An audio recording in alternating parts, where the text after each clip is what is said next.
日本語の難しさをやっと気づきました。日本語は難しい言語って最初から分かっていたんだけど、ここまで難しいのは本当にびっくりしてしまったんだ。難しい部分は読むところじゃなくて、でもやっぱり日本語を勉強している人の中で漢字は一番難しい部分と思う人は多いだと思うけど、もちろん僕にも漢字はすごく難しいと思っているんだけど、漢字は僕にとって一番難しい部分じゃないよ。一番難しい部分は語尾なんですよ。僕は今ニューヨークにある日本の本屋で働いているんですよ。そこでも我の日本人の会話はいつも立ち聞きするんですよ。僕の聞き取り練習ですね。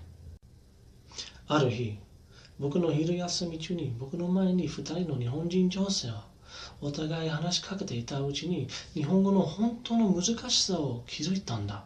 なぜかというと、その2人の女性はこういう風に話した。ちげえよ、そんなこと言ってねえじゃん。とか、疲れているわ。もう帰りたいんだわ。その会話を立ち聞きながら、僕の驚きを貸すことができなかった。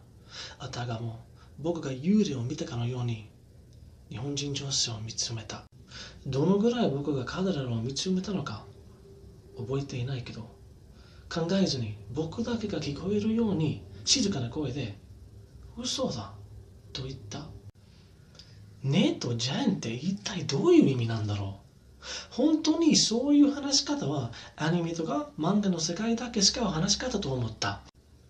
なんか日本語を知る方はだいたいアニメ、漫画の日本語は本物の日本語じゃないから真似してはいけませんって僕はよく聞いたことなんだけど、現実でそういう話し方を聞くと本当にびっくりしてしまったんだ。